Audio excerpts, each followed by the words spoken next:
ഇന്നലെ കഴിഞ്ഞ ക്ലാസ്സിൽ നമ്മൾ ആക്ടിവേഷൻ റെക്കോർഡ്സും അങ്ങനെയുള്ള കുറെ കാര്യങ്ങളെ കുറിച്ചൊക്കെ പഠിച്ചു. കൺട്രോൾ സ്റ്റാക്ക് എന്താണ് അല്ലേ? അപ്പോൾ അതിന്റെ കണ്ടിന്യൂഷൻ ആയിട്ടാണ് ബാക്കി ഇന്നത്തെ ക്ലാസ്സും പോകുന്നത്.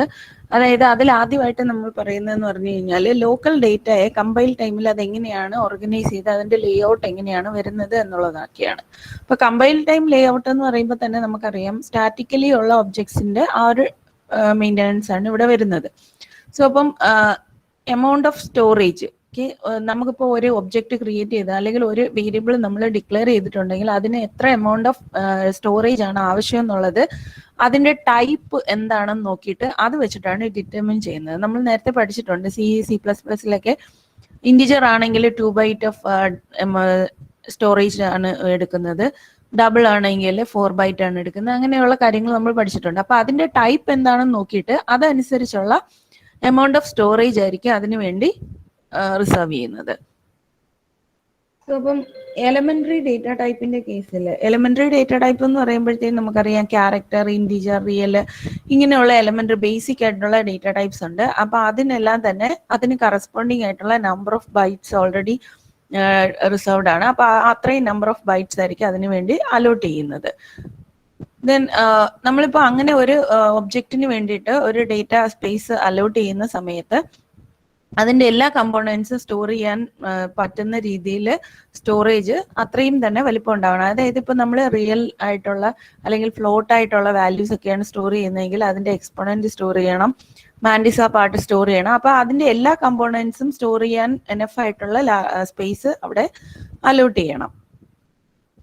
സോ മിക്കപ്പോഴും സ്റ്റോറേജ് നമ്മൾ അലോട്ട് ചെയ്യുന്നത് കണ്ടിന്യൂസ് ബ്ലോക്ക് ഓഫ് ബൈറ്റ്സ് ആയിട്ടായിരിക്കും അലോട്ട് ചെയ്യുന്നത്. അതുപോലെ തന്നെ ആ മെമ്മറി ലൊക്കേഷൻസിനെ നമ്മൾ അലോട്ട് ചെയ്ത മെമ്മറി ലൊക്കേഷൻസിനെ കീപ് ട്രാക്ക് ചെയ്യാൻ വേണ്ടി നമ്മളൊരു കൗണ്ട് മെയിൻറ്റെയിൻ ചെയ്യും. അപ്പൊ ആ കൗണ്ട് യൂസ് ചെയ്തിട്ടായിരിക്കും നമ്മൾ ആ ഒരു ലോക്കൽ വേരിയബിളിന്റെ അല്ലെങ്കിൽ ലോക്കൽ ഡേറ്റയുടെ റിലേറ്റീവ് അഡ്രസ്സ് ആക്ടിവേഷൻ റെക്കോർഡ് വഴി നമ്മൾ അതിനെ സ്പോട്ട് ചെയ്യുന്നത്. ഓക്കെ, അപ്പൊ അതിനു വേണ്ടി നമ്മൾ ഈ ഒരു കൗണ്ട് മെയിൻറ്റെയിൻ ചെയ്യുന്നുണ്ട്. Then അതുപോലെ the relative address or offset is the difference between the addresses of the position and the data object. Relative address എന്ന് പറയുന്നത് എന്താണ്? ഈ നമ്മൾ ഡേറ്റ ഒബ്ജക്റ്റ് ഏത് പൊസിഷനിലാണോ സ്റ്റോർ ചെയ്തിരിക്കുന്നത് ആ പൊസിഷനും സ്റ്റാർട്ടിംഗ് അഡ്രസ്സും തമ്മിലുള്ള ആ ഒരു ഡിസ്റ്റൻസിനെയാണ് നമ്മൾ റിലേറ്റീവ് അഡ്രസ് അല്ലെങ്കിൽ ഓഫ്സെറ്റ് എന്ന് പറയുന്നത്.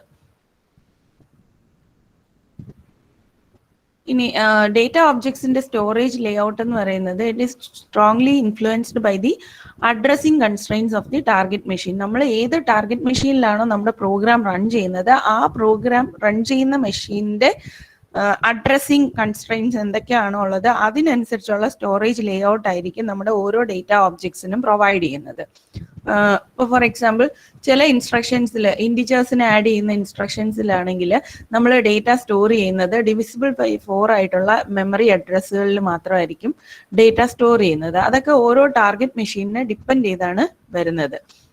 ഇനി ചില സമയത്ത് നമ്മൾ ഡേറ്റയ്ക്ക് വേണ്ടിയിട്ട് മെമ്മറി അലോട്ട് ചെയ്തിട്ടുണ്ടെങ്കിൽ പോലും അത് അൺയൂസ്ഡ് ആയിട്ട് ചിലപ്പോൾ കിടക്കാൻ ചാൻസ് ഉണ്ട്.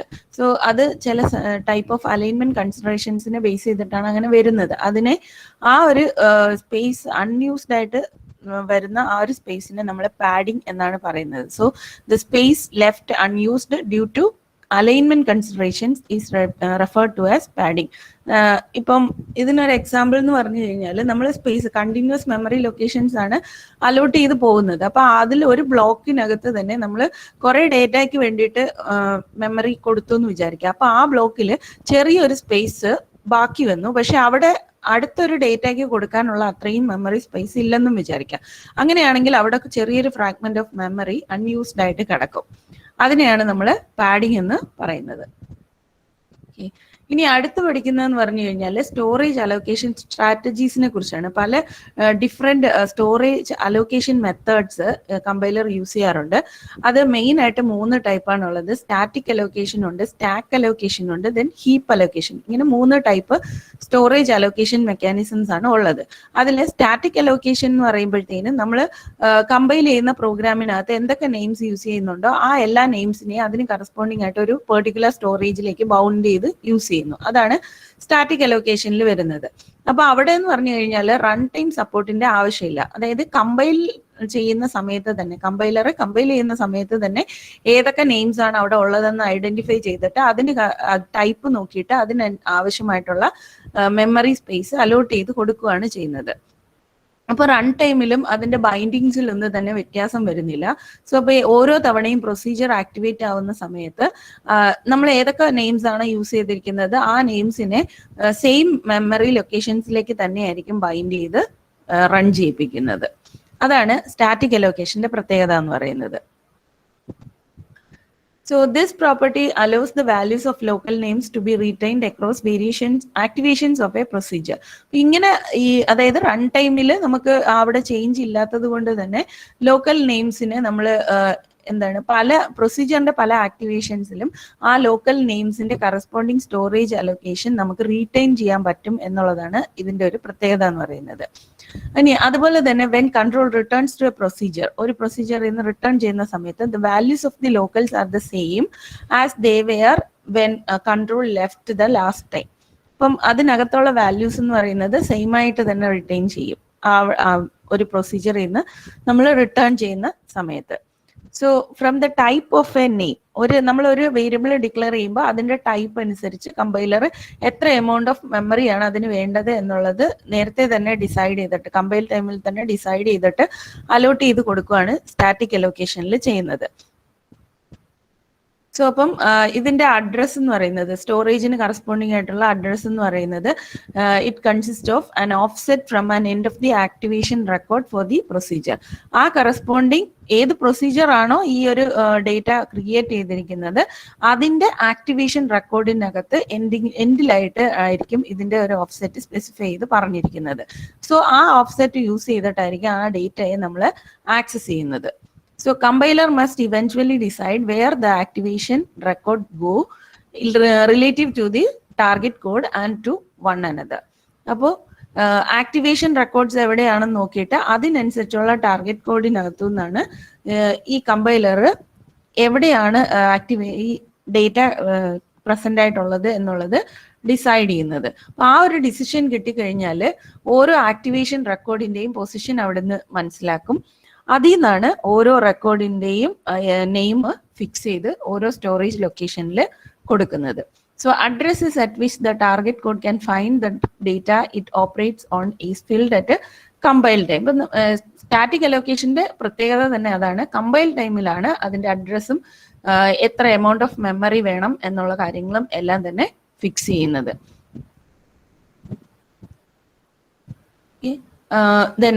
അതുപോലെ തന്നെ ഏതൊക്കെ ഇൻഫർമേഷൻ നമ്മൾ എവിടെയൊക്കെ പ്രൊസീജിയർ കോള് നടക്കുന്ന സമയത്ത് എവിടെയൊക്കെ സ്റ്റോർ ചെയ്യണം എന്നുള്ളതും എല്ലാം തന്നെ തീരുമാനിക്കുന്നത് കമ്പൈൽ ടൈമിലാണ് എന്നുള്ളതാണ് സ്റ്റാറ്റിക് അലോക്കേഷന്റെ പ്രത്യേകത. പക്ഷെ ഇതിന്റെ 3 ഡിസഡ്വാൻറ്റേജസ് ഉണ്ട് സ്റ്റാറ്റിക് അലോക്കേഷനിൽ. ഒന്നാമത്തെ ഡിസഡ്വാൻറ്റേജ് എന്ന് പറഞ്ഞു കഴിഞ്ഞാൽ നമുക്ക് അലോട്ട് ചെയ്യേണ്ട ഡേറ്റ ഒബ്ജക്ട്സിന്റെയും അല്ലെങ്കിൽ നമ്മുടെ മെമ്മറിയുടെ കൺസ്ട്രെയിൻസിന്റെയും കാര്യങ്ങൾ, അതായത് നമുക്ക് മെമ്മറിയിൽ എത്ര സ്പേസ് അവൈലബിൾ ആണ് അല്ലെങ്കിൽ ഇങ്ങനെയുള്ള കാര്യങ്ങളെല്ലാം തന്നെ മുൻകൂട്ടി അറിയണം. കമ്പൈൽ ടൈമിൽ തന്നെ അറിയാമെങ്കിൽ മാത്രമേ ഈ ഒരു സ്റ്റാറ്റിക് അലോക്കേഷൻ നമുക്ക് പോസിബിൾ ആവത്തുള്ളൂ. പിന്നെ രണ്ടാമത്തെ ഒരു ഡിസഡ്വാൻറ്റേജ് എന്താന്ന് വെച്ചാൽ റിക്കർസീവ് പ്രൊസീജിയേഴ്സ് നമുക്ക് അലോ ചെയ്യാൻ പറ്റത്തില്ല. കാരണം ഓരോ പ്രൊസീജിയറും റിക്കർസീവ് ആയിട്ട് കോൾ ആവുമ്പോൾ അതിന്റെ തന്നെ ആക്ടിവേഷൻസ് വീണ്ടും വീണ്ടും ക്രിയേറ്റ് ആവുകയാണ്. നമ്മളിപ്പോൾ ഇവിടെ എന്താ ചെയ്യുന്നത്, സ്റ്റാറ്റിക് അലോക്കേഷൻ എന്ന് പറയുമ്പോൾ ഒരു നെയിമിന് കറസ്പോണ്ടിങ് ആയിട്ട് ഒരു സ്റ്റോറേജ് അലോക്കേഷൻ ഫിക്സ് ചെയ്ത് ചെയ്യുകയാണ് അല്ലെ. അപ്പൊ റിക്കർസീവ് ആയിട്ട് വരുന്ന സമയത്ത് ഒന്നിലധികം സെയിം നെയിംസ് വരും. അപ്പൊ അങ്ങനെ വരുമ്പോൾ അതിനെ ഹാൻഡിൽ ചെയ്യാനായിട്ടുള്ള ബുദ്ധിമുട്ട് വരും. അതുകൊണ്ട് റിക്കർസീവ് പ്രൊസീജിയേഴ്സ് ഇവിടെ അലൗഡ് അല്ല. ദെൻ മൂന്നാമത്തെ പ്രോബ്ലം എന്താണെന്ന് വെച്ച് കഴിഞ്ഞാൽ ഡേറ്റ സ്ട്രക്ചേഴ്സിനെ നമുക്ക് ഡൈനാമിക്കലി ക്രിയേറ്റ് ചെയ്യാൻ പറ്റത്തില്ല. കാരണം നമ്മൾ ഓൾറെഡി സ്റ്റാറ്റിക് ആയിട്ടാണ് എല്ലാം ഡിഫൈൻ ചെയ്യുന്നത്. അപ്പോൾ റൺ ടൈമിൽ നമുക്ക് പുതിയൊരു ഡൈനാമിക് ഒബ്ജക്റ്റ് ക്രിയേറ്റ് ചെയ്യാനോ അങ്ങനെയുള്ള പ്രൊവിഷൻസ് ഒന്നും തന്നെ സ്റ്റാറ്റിക് അലോക്കേഷനിൽ ഇല്ല. അപ്പൊ ഇതാണ് ആദ്യത്തെ storage allocation method, static allocation എന്ന് പറയുന്നത്. ദെൻ രണ്ടാമത് വന്നിരിക്കുന്ന സ്റ്റോറേജ് അലോക്കേഷൻ മെത്തേഡാണ് സ്റ്റാക്ക് അലോക്കേഷൻ. ഇതെന്ന് പറയുന്നത് നമ്മൾ നേരത്തെ പഠിച്ച കൺട്രോൾ സ്റ്റാക്കിന്റെ ഐഡിയ ബേസ് ചെയ്തിട്ട് വരുന്ന ഒരു സ്റ്റോറേജ് അലോക്കേഷൻ ആണ് സ്റ്റാക്ക് അലോക്കേഷൻ എന്ന് പറയുന്നത്. അപ്പൊ ഇവിടെ എന്ന് പറഞ്ഞു കഴിഞ്ഞാൽ നമ്മൾ എല്ലാ സ്റ്റോറേജും ഒരു സ്റ്റാക്ക് ആയിട്ടാണ് അലോട്ട് ചെയ്തിരിക്കുന്നത്. അപ്പൊ ആക്ടിവേഷൻ റെക്കോർഡ്സിനെ നമ്മൾ നേരത്തെ പഠിച്ചതുപോലെ തന്നെ ഓരോ പ്രൊസീജിയറും ആക്റ്റീവ് ആവുന്ന സമയത്ത് അല്ലെങ്കിൽ കോൾ ആവുന്ന സമയത്ത് അതിന്റെ കറസ്പോണ്ടിങ് ആയിട്ടുള്ള ആക്ടിവേഷൻ റെക്കോർഡ്സ് ക്രിയേറ്റ് ചെയ്തിട്ട് കൺട്രോൾ സ്റ്റാക്കിലേക്ക് പുഷ് ചെയ്യുകയും അത് തീരുന്ന സമയത്ത് അവിടുന്ന് പോപ്പ് ചെയ്ത് മാറ്റുകയാണ് ചെയ്യുന്നത്.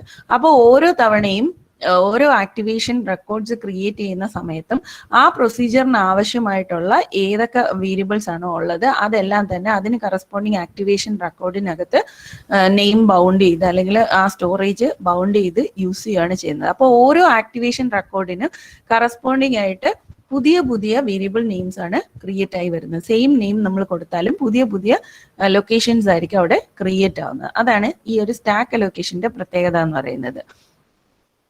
ദെൻ ഈ ലോക്കൽ വേരിയബിൾസ് എല്ലാം തന്നെ നമ്മൾ ഓരോ ആക്ടിവേഷനും ഉണ്ടാവുന്ന സമയത്ത് ക്രിയേറ്റ് ചെയ്യും, അതുപോലെ ആക്ടിവേഷൻ തീരുന്ന സമയത്ത് അതിനെ ഡിലീറ്റ് ചെയ്ത് കളയുകയും ചെയ്യും.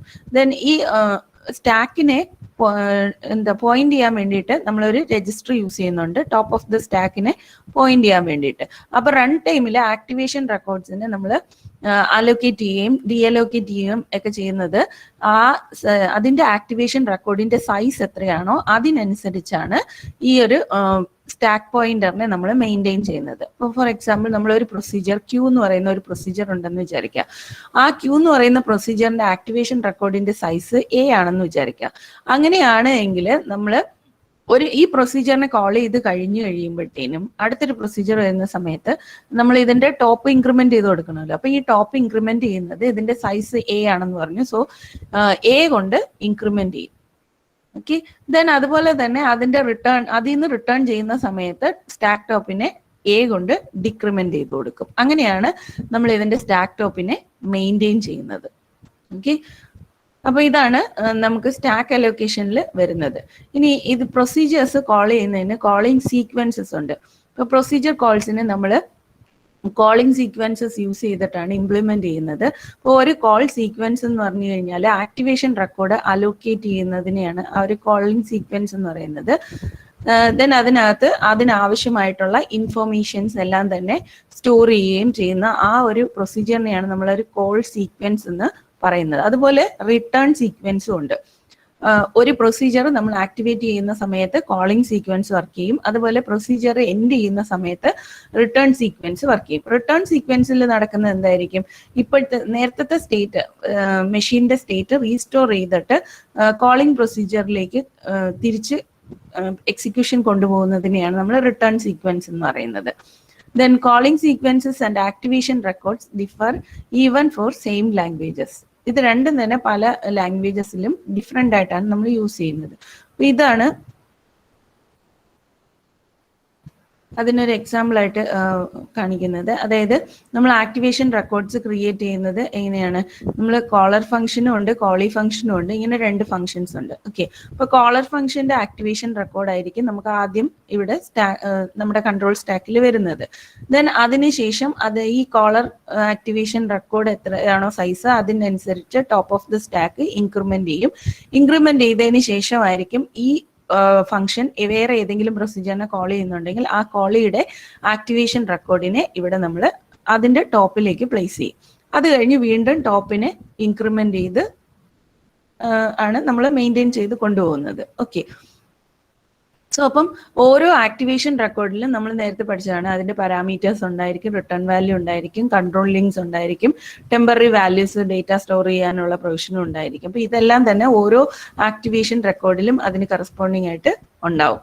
ഓക്കെ, അപ്പോൾ ഓരോ ഫീൽഡുകളും അവരവരുടെ റെസ്പോൺസിബിലിറ്റിയാണ് അതിന്റെ മെയിൻ്റനൻസ് എന്ന് പറയുന്നത്. ഓക്കെ, അപ്പൊ അതൊക്കെ ഈ കോൾ സീക്വൻസും റിട്ടേൺ സീക്വൻസും വരുന്ന സമയത്താണ് ഈ ഇൻഫർമേഷൻസ് എല്ലാം അപ്ഡേറ്റ് ചെയ്യുന്നത് ഇതിനുള്ളിൽ.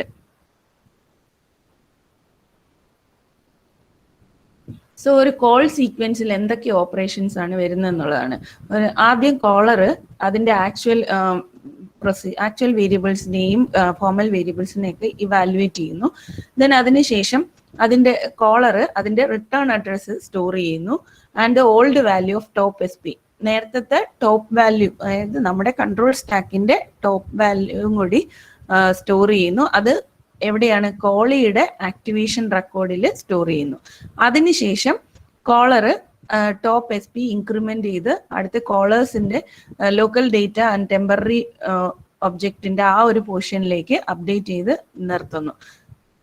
ഇതാണ് രണ്ടാമത്തെ സ്റ്റെപ്പിൽ ചെയ്യുന്നത്. ദെൻ മൂന്നാമതായിട്ട് കോളി എന്ത് ചെയ്യും, രജിസ്റ്റർ വാല്യൂസ് എല്ലാം തന്നെ സേവ് ചെയ്ത് വെക്കും. ദെൻ ബാക്കിയുള്ള സ്റ്റാറ്റസ് ഇൻഫർമേഷൻസ്, ആവശ്യമായിട്ടുള്ള എല്ലാ സ്റ്റാറ്റസ് ഇൻഫർമേഷൻസും സ്റ്റോർ ചെയ്ത് വെക്കും. ദെൻ അതിനുശേഷം അതിന്റെ ലോക്കൽ ഡേറ്റ ഇനിഷ്യലൈസ് ചെയ്തിട്ട് എക്സിക്യൂഷൻ ബിഗിൻ ചെയ്യും. ഇത്രയും കാര്യങ്ങളാണ് ഒരു പ്രൊസീജിയർ കോൾ ചെയ്യുന്ന സമയത്ത് സംഭവിക്കുന്നത്. അതുപോലെ പ്രൊസീജിയർ റിട്ടേൺ ചെയ്യുന്ന സമയത്ത് റിട്ടേൺ സീക്വൻസ് ആണ് ചെയ്യുന്നത്. റിട്ടേൺ സീക്വൻസിനകത്ത് ഈ 3 കാര്യങ്ങളാണ് വരുന്നത്. അതായത് ഒന്നാമത് callee places a return value next to the activation record of the caller. കോളറിന് താഴെയായിട്ട് റിട്ടേൺ വാല്യൂ പ്ലേസ് ചെയ്യുന്നുണ്ട്. ദെൻ അതിനുശേഷം സ്റ്റാറ്റസ് ഫീൽഡിൽ അവൈലബിൾ ആയിട്ടുള്ള ഇൻഫർമേഷൻ യൂസ് ചെയ്തുകൊണ്ട് കോളി സ്റ്റാക്ക് ടോപ്പിനെ റീസ്റ്റോർ ചെയ്ത് അവിടുന്ന് നമുക്ക് ആവശ്യമായിട്ടുള്ള രജിസ്റ്റേഴ്സിന്റെ ഡേറ്റയും റിട്ടേൺ അഡ്രസ്സും എല്ലാം എടുത്തുകൊണ്ട് തിരിച്ചു പോവുകയാണ് ചെയ്യുന്നത്. ഇപ്പം ടോപ്പ് SP നമ്മൾ ഡിക്രിമെന്റ് ചെയ്തിട്ടുണ്ടെങ്കിലും the caller can copy the return value into its own activation record and use it to evaluate an expression. Okay, അപ്പൊ അത് ആവശ്യമുണ്ടെങ്കിൽ എക്സ്പ്രഷൻ ഇവാലുവേഷൻ എല്ലാം ആവശ്യമുണ്ടെങ്കിൽ അവിടെ നമുക്ക് അത് ചെയ്യാനുള്ള പ്രൊവിഷനും ഉണ്ട്. അപ്പം റിട്ടേൺ സീക്വൻസ് എന്ന് പറയുമ്പോൾ ജസ്റ്റ് ഇത്രയേ ഉള്ളൂ. നമ്മൾ റിട്ടേൺ വാല്യൂ ആക്ടിവേഷൻ റെക്കോർഡിലേക്ക് പ്ലേസ് ചെയ്യുന്നുണ്ട്. ദെൻ അവിടുന്ന് നേരത്തെ ഉള്ള സ്റ്റാറ്റസ് ഫീൽഡിനകത്തു നിന്ന് നമുക്ക് ആവശ്യമായിട്ടുള്ള രജിസ്റ്ററിന്റെ സ്റ്റാറ്റസുകളും റിട്ടേൺ അഡ്രസ്സും ഒക്കെ എടുത്തുകൊണ്ട് അവിടുന്ന് തിരിച്ചു പോവാണ്. അപ്പൊ തിരിച്ചു പോകുന്ന സമയത്ത് സ്റ്റാക്ക് ടോപ്പിനെ ഡിക്രിമെന്റ് ചെയ്തിട്ട് തിരിച്ചു പോകുന്നു. ഓക്കെ, ഇത്രയും കാര്യങ്ങളാണ് റിട്ടേൺ സീക്വൻസിനകത്ത് വരുന്നത്. ദെൻ അതുപോലെ ഈ വേരിയബിൾ ലെങ്ത് ഡേറ്റയെ ഈ സ്റ്റാക്ക് അലോക്കേഷനിൽ നമ്മൾ വേറൊരു രീതിയിലാണ് പ്രോസസ് ചെയ്യുന്നത്. അതായത് വേരിയബിൾ ലെങ്ത് ഡേറ്റ എന്ന് പറയുമ്പോഴത്തേനും ഡൈനാമിക്കലി വേരി ചെയ്യുന്ന ടൈപ്പ് ഓഫ് ഡേറ്റ ആയിരിക്കും. സോ അപ്പൊ ഇതിനകത്തെന്ന് പറഞ്ഞു കഴിഞ്ഞാല് നമ്മൾ ലോക്കൽ ഡേറ്റ സ്റ്റോർ ചെയ്യുന്നത് പോലെയല്ല സ്റ്റോർ ചെയ്യുന്നത്. ഇപ്പൊ ഫോർ എക്സാമ്പിൾ നമുക്ക് 3 അറേസ് ഉണ്ടെന്ന് വിചാരിക്കുക. അപ്പൊ ഇവിടെ ഒരു പ്രൊസീജിയർ P എന്ന് പറയുന്ന പ്രൊസീജിയറിനകത്ത് 3 അറേസ് യൂസ് ചെയ്തിട്ടുണ്ട്. അപ്പൊ ആ 3 അറേസിനെ ഒരു സെപ്പറേറ്റ് മെമ്മറി ലൊക്കേഷനിലേക്കായിരിക്കും സ്റ്റോർ ചെയ്യുന്നത്. കണ്ടിന്യൂസ് മെമ്മറി ലൊക്കേഷനിൽ അറേസ് ഓഫ് P ആ ഒരു സെക്ഷനിലേക്ക് നമ്മൾ സ്റ്റോർ ചെയ്യും. സ്റ്റോർ ചെയ്തതിന് ശേഷം ഓരോ അറേയുടെയും സ്റ്റാർട്ടിങ് അഡ്രസ്സ് പോയിന്റർ ആയിട്ട് നമ്മുടെ ലോക്കൽ ആക്ടിവേഷൻ റെക്കോർഡിന്റെ ഒരു പോർഷനിൽ കൊടുത്തിരിക്കുകയാണ്. അത് നമ്മുടെ കൺട്രോൾ ലിങ്ക് നമ്മൾ നേരത്തെ പഠിച്ചതാണ്. ആ കൺട്രോൾ ലിങ്ക് സെക്ഷനിൽ നമ്മൾ ഓരോ അറയിലേക്കുമുള്ള സ്റ്റാർട്ടിങ് അഡ്രസ്സ് പോയിന്റർ ആയിട്ട് കൊടുക്കുകയാണ് ചെയ്യുന്നത്. ഓക്കെ, അപ്പൊ ഇങ്ങനെയാണ് വേരിയബിൾ ലെങ്ത് ഡേറ്റയെ ആക്ടിവേഷൻ റെക്കോർഡിനകത്ത് മെയിൻറ്റെയിൻ ചെയ്യുന്നത്. ദെൻ ഡാംഗ്ലിംഗ് റെഫറൻസസ് എന്ന് പറഞ്ഞു കഴിഞ്ഞാൽ നമ്മൾ സ്റ്റോറേജ് ഡീഅലോക്കേറ്റ് ചെയ്ത് പോകുന്ന സമയത്ത് വരുന്ന ഒരു പ്രോബ്ലം ആണ് ഡാംഗ്ലിംഗ് റെഫറൻസ് എന്ന് പറയുന്നത്. So dangling references occurs when there is a reference to storage that has been deallocated. Already deallocate ചെയ്ത് പോയ ഒരു സ്റ്റോറേജ് മെമ്മറി ലൊക്കേഷനിലേക്ക് ഒരു റെഫറൻസ് പോകുന്നതിനെയാണ് നമ്മൾ ഡാംഗ്ലിംഗ് റെഫറൻസ് എന്ന് പറയുന്നത്. So it's A logical error ആണ് to use dangling references since the value of deallocated storage is undefined according to the semantics of most languages. Okay, so upon dangling references ഒഴിവാക്കേണ്ടത് ഒരു വലിയ കാര്യമാണ്. അപ്പൊ dangling references ആണ് ശരിക്കും പറഞ്ഞാൽ നമ്മുടെ ഈ ഒരു സ്റ്റാക്ക് അലോക്കേഷന്റെ മെയിൻ ഇഷ്യൂ എന്ന് പറയുന്നത്. ദെൻ മൂന്നാമത്തെ ടൈപ്പ് ഓഫ് അലോക്കേഷൻ ആണ് ഹീപ്പ് അലോക്കേഷൻ എന്ന് പറയുന്നത്. ഈ സ്റ്റാക്ക് അലോക്കേഷൻ നമുക്ക് ചില കേസസിൽ യൂസ് ചെയ്യാൻ പറ്റാത്തത് എന്തുകൊണ്ടാണെന്ന് വെച്ച് കഴിഞ്ഞാൽ the values of local names must be retained when an activation ends. ചില പ്രോഗ്രാംസ് നമ്മൾ എക്സിക്യൂട്ട് ചെയ്യുന്ന സമയത്ത് ഒരു പ്രൊസീജിയറിന്റെ ആക്ടിവേഷൻ തീർന്നു കഴിഞ്ഞാലും അതിനകത്തുള്ള ലോക്കൽ വേരിയബിൾസിന്റെ ഒക്കെ വാല്യൂസ് നമുക്ക് പിന്നീട് ആവശ്യമായിട്ട് വരുന്ന ചില സിറ്റുവേഷൻസ് ഉണ്ടാവും.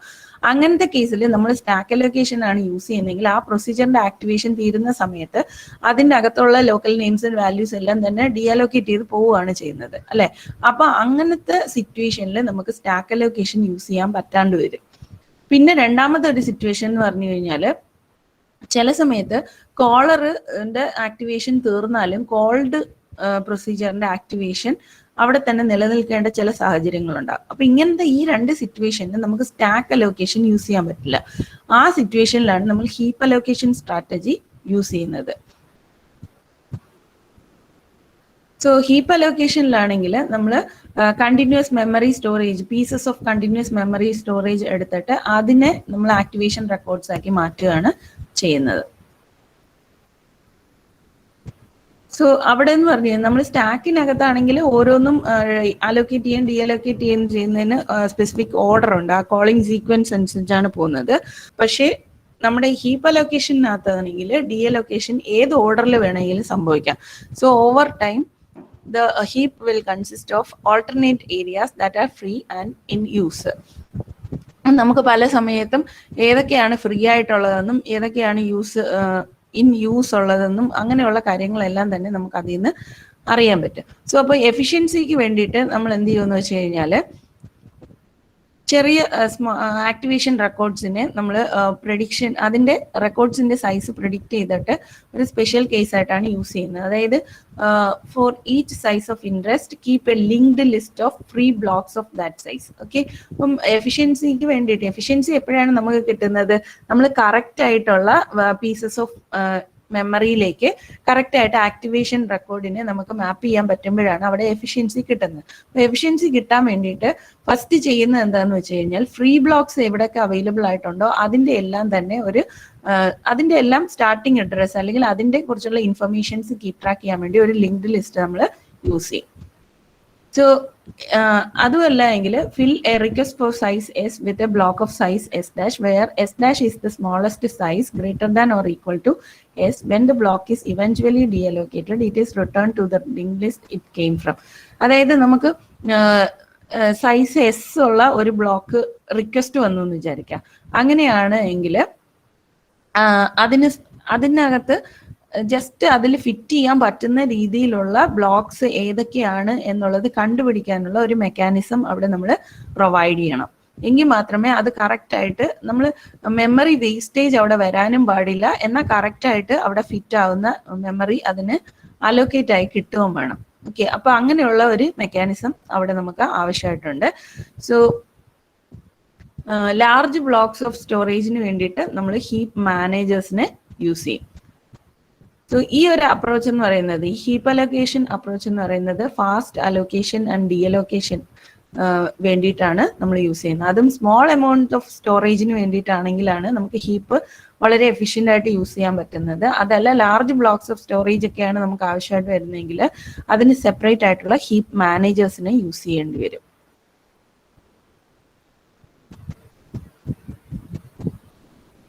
അപ്പൊ ഇത്രയും കാര്യങ്ങളാണ് നമുക്ക് ഈ ഒരു സ്റ്റോറേജ് മാനേജ്മെന്റുമായിട്ട് ബന്ധപ്പെട്ടൊക്കെ വരുന്ന കുറെ കാര്യങ്ങൾ എന്ന് പറയുന്നത്. ഇനി നമ്മൾ പഠിക്കാൻ പോകുന്നതെന്ന് പറഞ്ഞാൽ ഇന്റർമീഡിയറ്റ് കോഡ് ജനറേഷനെ കുറിച്ചാണ് പഠിക്കുന്നത്.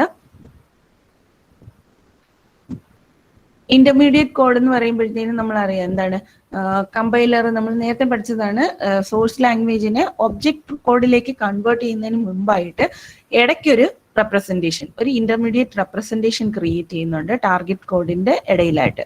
അതിനെയാണ് നമ്മൾ ഇന്റർമീഡിയറ്റ് കോഡ് ജനറേഷൻ എന്ന് പറയുന്നത്.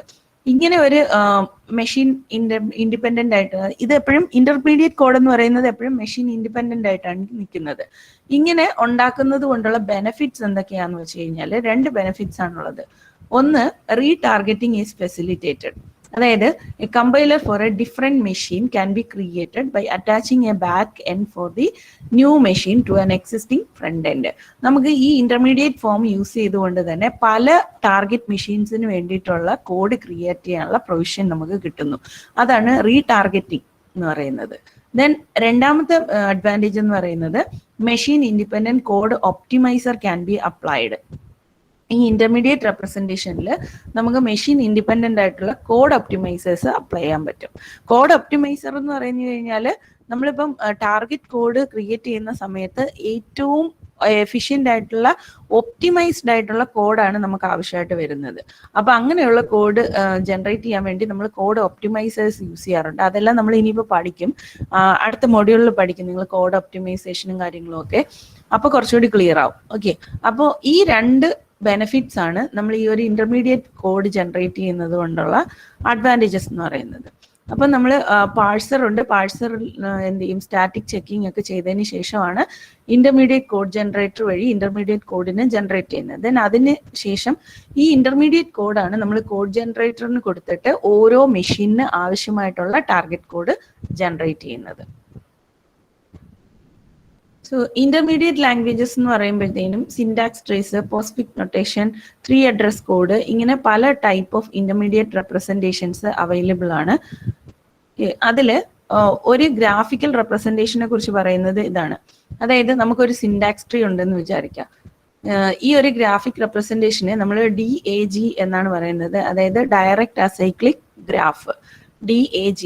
ഇവിടെ DAGയിൽ ചെയ്യുന്നത് എന്താന്ന് വെച്ച് കഴിഞ്ഞാൽ നമുക്ക് ഓൾറെഡി ഒരു സിൻടാക്സ് ട്രീ ഉണ്ട്. ആ സിൻടാക്സ് ട്രീയുടെ കുറച്ചുകൂടി കോമ്പാക്റ്റിബിൾ വേ ഓഫ് റെപ്രസെന്റേഷൻ, അതിനെയാണ് നമ്മൾ ഡാഗ് എന്ന് പറയുന്നത്. അപ്പൊ ഇതിനകത്തെന്ന് പറഞ്ഞു കഴിഞ്ഞാൽ കോമൺ സബ് എക്സ്പ്രഷൻസിനെ ഐഡന്റിഫൈ ചെയ്യാൻ വേണ്ടിയിട്ടാണ് നമ്മൾ ഈ ഒരു ഡാഗ് റെപ്രസെന്റേഷൻ യൂസ് ചെയ്യുന്നത്. ഇപ്പോൾ ഫോർ എക്സാമ്പിൾ നമുക്ക് ഇങ്ങനെ ഒരു എക്സ്പ്രഷൻ ഉണ്ടെന്ന് വിചാരിക്കുക, A = B × -C + B × -C. ഇതൊരു എക്സ്പ്രഷൻ ആണ്. അപ്പൊ ഇതിനകത്ത് 2 സബ് എക്സ്പ്രഷൻസ് വരുന്നുണ്ട്, B × -C, B × -C. ഈ 2 സബ് എക്സ്പ്രഷൻസും കോമണും ആണ്. ഓക്കെ, അപ്പൊ ഇതിന്റെ സിൻടാക്സ് ട്രീ വരയ്ക്കുന്ന സമയത്ത് ഈ രീതിയിലായിരിക്കും ഇതിന്റെ സിൻടാക്സ് ട്രീ വരുന്നത്. അപ്പൊ ഇവിടെ ഒരു സബ് ട്രീ വരുന്നുണ്ട്, ഇവിടെയും ഒരു സബ് ട്രീ വരുന്നുണ്ട്. ഈ 2 സബ് ട്രീയും സെയിമും ആണ്. അപ്പൊ ഇങ്ങനെ വരുന്ന സെയിം സബ് ട്രീസ് വരുന്ന സമയത്ത് നമ്മൾ അതിനെ ഡാഗ് റെപ്രസെന്റേഷനിൽ റെപ്രസെന്റ് ചെയ്യും. അതായത് ഡയറക്റ്റ് അസൈക്ലിക് ഗ്രാഫ് എന്നാണ് അതിന് പറയുന്നത്. സോ ആ ഡാഗ് റെപ്രസെന്റേഷനിൽ ചെയ്യുന്നത് ഇത്രേ ഉള്ളൂ. കോമൺ ആയിട്ട് വരുന്ന ആ സബ് ട്രീയിലേക്ക് നമ്മൾ എന്ത് കൊടുക്കുന്നു, ഇതുപോലെ ഒരു കർവ്ഡ് ലൈനാക്കി കൊടുക്കുന്നു. അപ്പൊ ഇത് കണ്ടു കഴിഞ്ഞാൽ ഇതിന്റെ മീനിങ് എന്ന് പറഞ്ഞു കഴിഞ്ഞാൽ ഈ എക്സ്പ്രഷൻ 2 തവണ യൂസ് ചെയ്തിട്ടുണ്ട് ഈ ഒരു ഓപ്പറേറ്ററിന് വേണ്ടിയിട്ട് എന്നുള്ളതാണ്. ഓക്കെ, അപ്പൊ ഇതാണ് നമ്മൾ ഡാഗ് റെപ്രസെന്റേഷൻ എന്ന് പറയുന്നത്. അപ്പൊ ഇതിന്റെ യൂസ് എന്താന്ന് വെച്ച് കഴിഞ്ഞാൽ നമ്മുടെ സിൻടാക്സ് ട്രീനെ തന്നെ compatible way of identifying common sub expressions, common ആയിട്ടുള്ള സബ് എക്സ്പ്രഷൻസിനെ കോമ്പാറ്റിബിൾ വേയിൽ ഐഡന്റിഫൈ ചെയ്യാൻ വേണ്ടിയിട്ടാണ് നമ്മൾ ഈ ഒരു ഗ്രാഫിക്കൽ റെപ്രസെന്റേഷൻ യൂസ് ചെയ്യുന്നത്.